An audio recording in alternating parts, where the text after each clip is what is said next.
Koalisi Masyarakat Sipil Kawal Pemilu Bersih mengajukan uji materi peraturan KPU ke Mahkamah Agung. Peraturan KPU yang diuji materikan adalah mengenai aturan KPU yang memungkinkan mantan terpidana korupsi dapat mendaftar menjadi calon legislatif.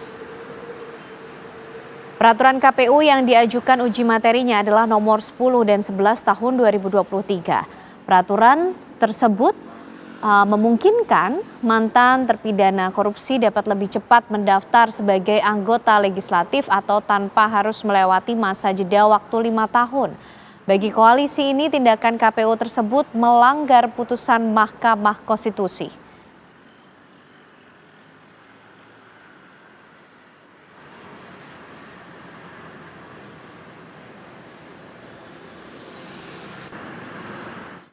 Bagaimana proses pengajuan uji materi peraturan KPU mengenai terpidana korupsi bisa menjadi caleg? Kita akan tanyakan langsung pada rekan kami Adi Mulya yang sudah ada di gedung Mahkamah Agung. Adi Mulya, silakan.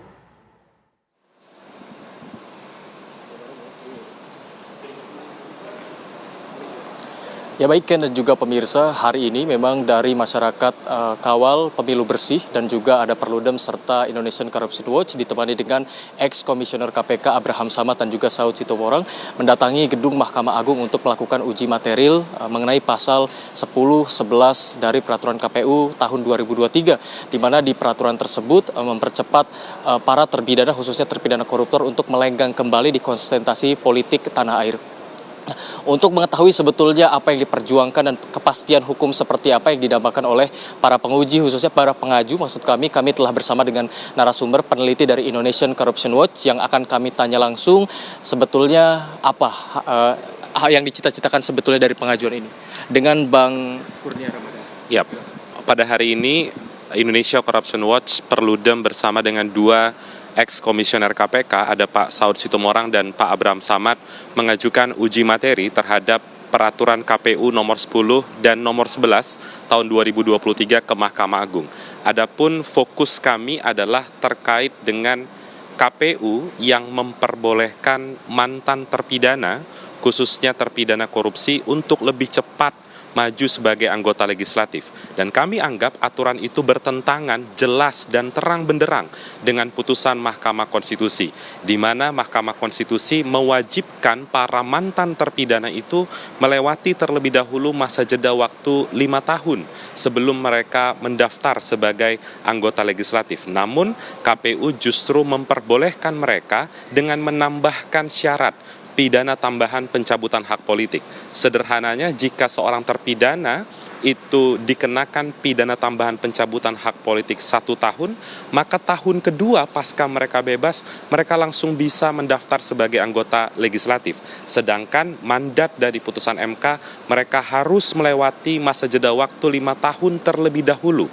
Oleh karenanya, kami hadir hari ini ke Mahkamah Agung untuk meminta agar Mahkamah Agung membatalkan pasal-pasal yang memperbolehkan mantan terpidana maju lebih cepat menjadi calon anggota legislatif. Itu.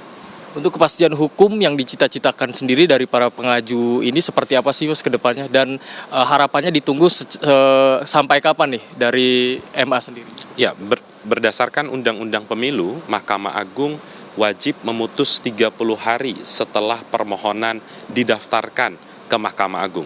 Oleh karena itu kami berharap tidak dalam rentang waktu 30 hari, kalau bisa lebih cepat dari 30 hari agar kepastian hukum bagi masyarakat sebagai pemilih tidak lagi diperhadapkan dengan daftar calon-calon yang belum melewati masa jeda waktu 5 tahun, terlebih mereka adalah mantan terpidana korupsi. Untuk kekhawatiran sendiri Mas dari para pengaju ini, kekhawatiran seperti apa sih hingga akhirnya berani untuk mengajukan uji materi?